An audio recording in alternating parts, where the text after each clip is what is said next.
Welcome back to the channel Fragrance with Steve. I have 10 fragrances selected from my collection for the spring season of 2019. So here we go, guys. I wanted a little bit of everything. So I have florals, I have spicy fragrances, I have even little woody fragrances, but still overall very much suited for the moderate temperatures that we have here in Western Europe in the spring of 2019. So I'm really looking forward to wear all of these, and I have actually worn a couple of these already. So without further ado, guys, I'm gonna start off this list with a beautiful fragrance, and it's actually, I think it's one of the first fragrance reviews that I did on this channel by the house of Cartier, and this one is none other than Déclaration d'un soir. It's an eau de toilette, but it performs really nice, and it has a beautiful peppery rose, very lush rose. It's not too jammy because that might be a little bit too sweet for the spring season, but it's just done perfectly. It has, like I said, a peppery vibe, but also a lot of sandalwood, a creamy sandalwood with just enough cedarwood to balance it off. It's fresh, it's dynamic, but it's very inviting. It's a romantic fragrance. I've mentioned that in my review of this fragrance. I'm sure a lot of you are thinking, well, he's done this review like 5 years ago.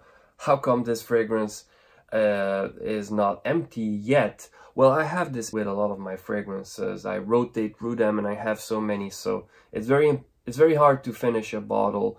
And also, you know, these are quite strong, so you know you only need like a few sprays.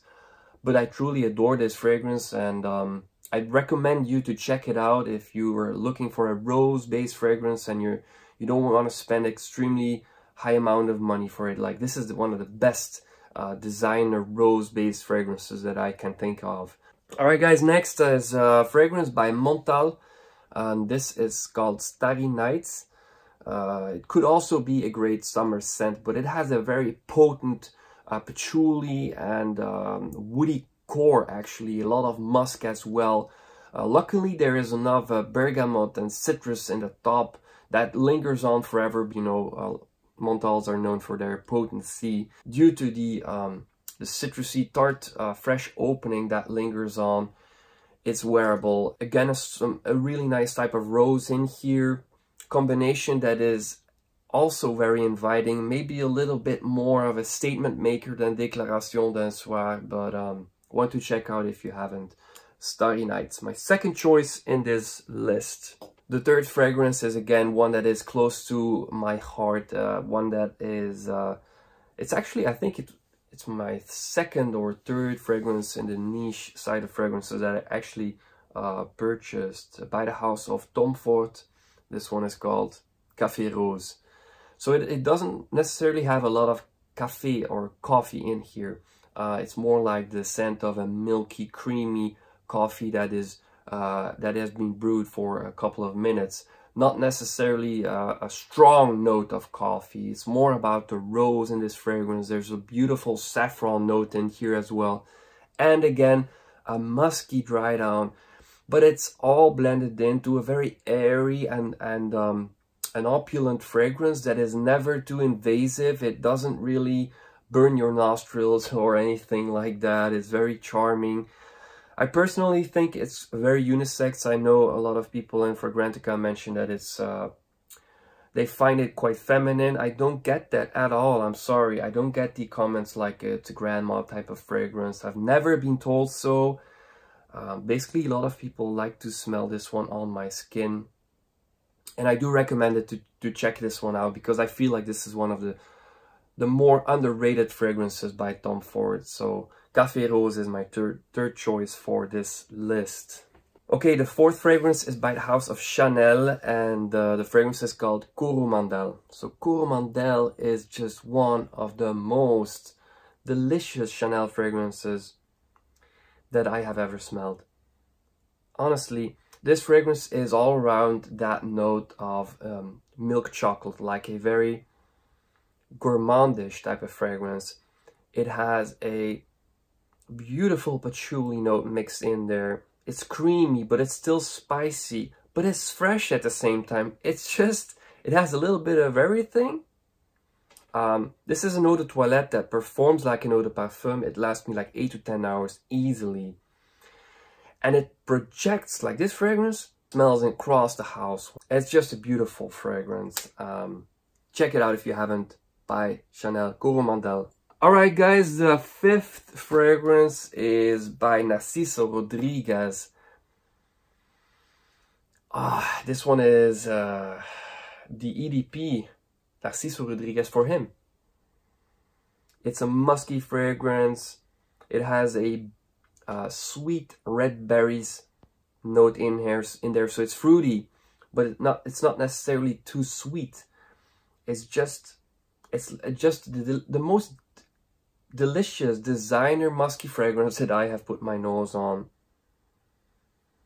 It smells like freshly washed laundry with a fruity edge from those berries.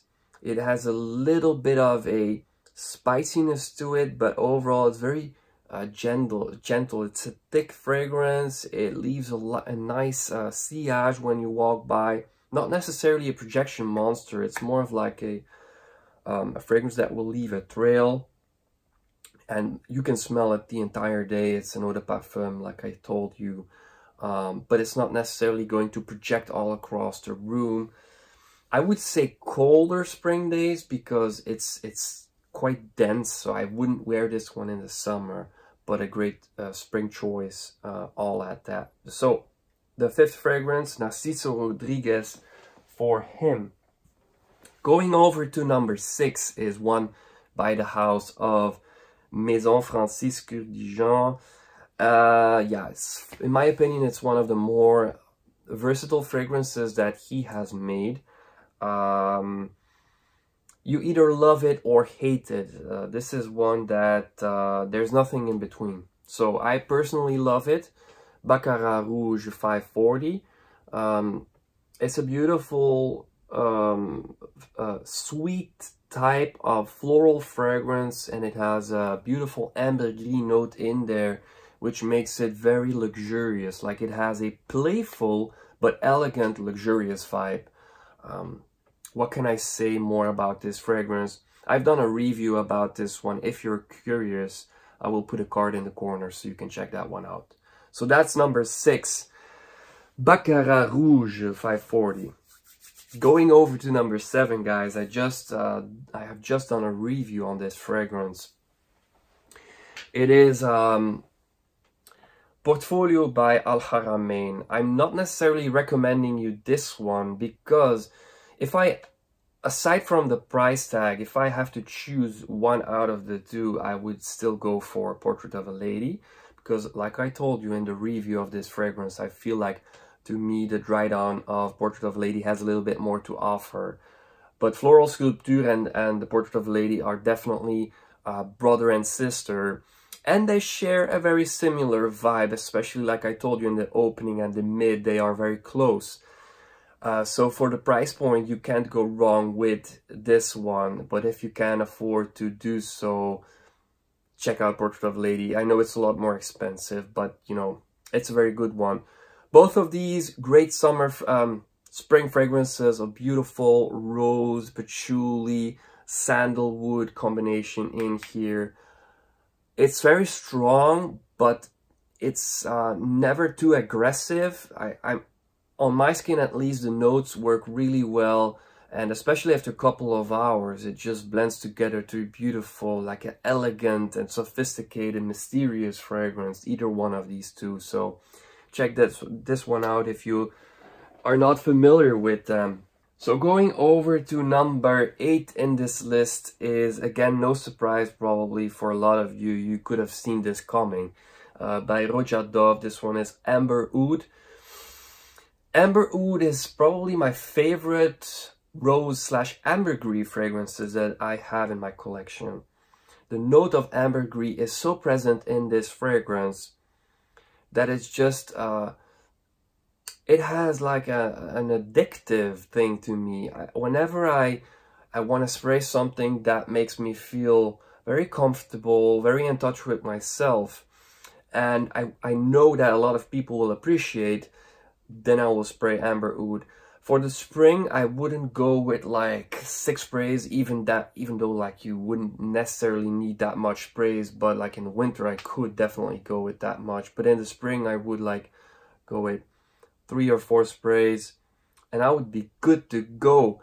Last time I wore this, my mother actually commented, well, someone has like a beautiful soapy smell around here. She thought it was my son actually, but it was me, and that's what it does. It brings like a slightly like some sort of elegant, luxurious soap, but much more than that. That's just like a first impression. So there's a rose, but definitely that ambergris as well, the saffron. There's so much things going on. I can't go much into detail with this anymore because I've already done a review, so check it out if you've missed it.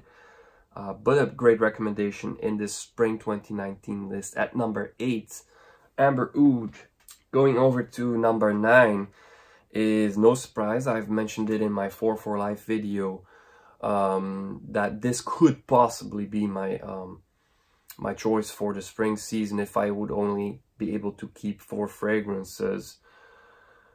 Having done this video like a month ago already, I start to feel like I might have made a wrong choice there. Not necessarily because this fragrance is not to my likings. I absolutely adore this fragrance, but just a thought, really. Like 4 fragrances, Gugu.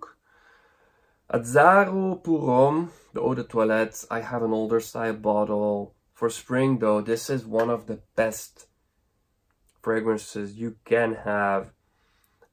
It's a beautiful lavender oak moss star anise type of combination. It's fougère, so it's a fragrance that will actually make you think about the 80s.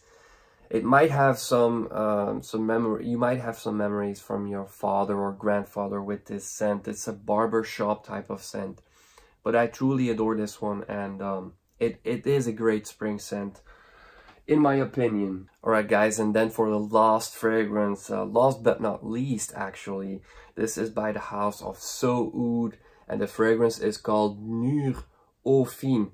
Nur Eau Fine is so underrated, like I hardly see anyone talk about this fragrance.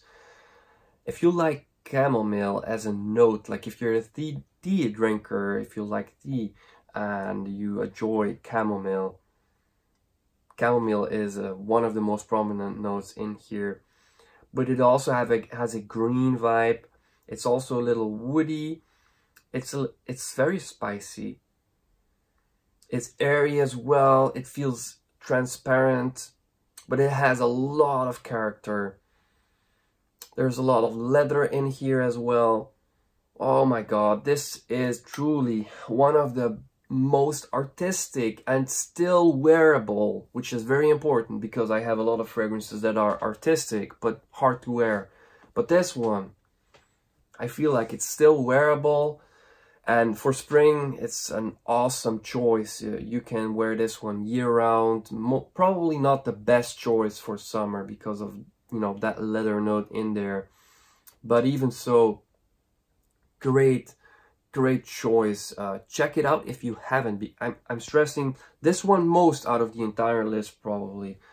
Don't go blind by it because it's a very specific scent, but it's truly amazing. So guys, I hope you enjoyed my ramblings about these 10 fragrances. Please let me know your 10 fragrances in the comment section down below. Thank you guys so much for watching this review. If you have any questions, as usual, put them down below. Don't forget to like and subscribe. See you in the next one.